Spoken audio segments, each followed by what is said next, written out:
ఎక్కడి నుంచి వస్తున్నారు సార్? శివాలయంలో హరికథలు చెప్తున్నారంటే వెళ్ళి అదంత ఇంట్రెస్టింగ్ గా లేదని పక్క థియేటర్లో ప్రేమించుకున్నారు ఆ సినిమాకి వెళ్ళాను. వాడు రా అని పిలిస్తే సిగ్గు లేకుండా వెళ్ళిపోవడమేనా? అక్కడేమో మీ నాన్న కంప్యూటర్ నేర్పించాలి, మా వాడిని ఫారెన్ పంపించాలి అంటుంటాడు. నువ్వు ఇక్కడ ప్రేమించుకుందాంరా, పారిపోదాంరా ఇలాంటి సినిమాలు చూస్తూ ఉంటు. ఇంతకీ ఏమొచ్చు మనకి? ఈతొచ్చు సార్. ఆ? ఈత సార్, స్విమ్మింగ్. అది కాక మ్యూజిక్ అంటే ఇంట్రెస్ట్ సార్.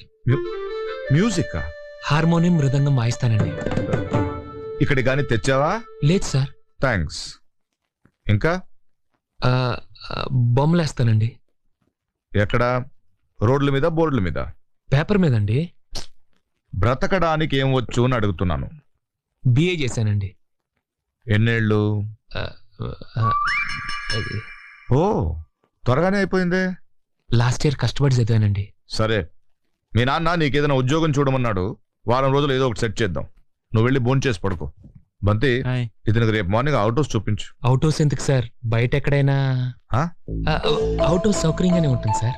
సౌకర్యంగా లేకపోయినా అక్కడే ఉండాలి. అబ్బు,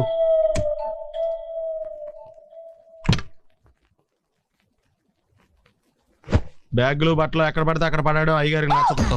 సారీ.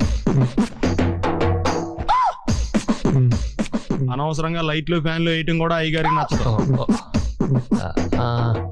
కిటికీలు తెరవడం అయ్యగారికి నచ్చుతుందా? నాకు నచ్చదు. ఓహో. అయ్యగారికి నీట్నెస్ అన్న డిసిప్లిన్ అన్న ప్రాణం.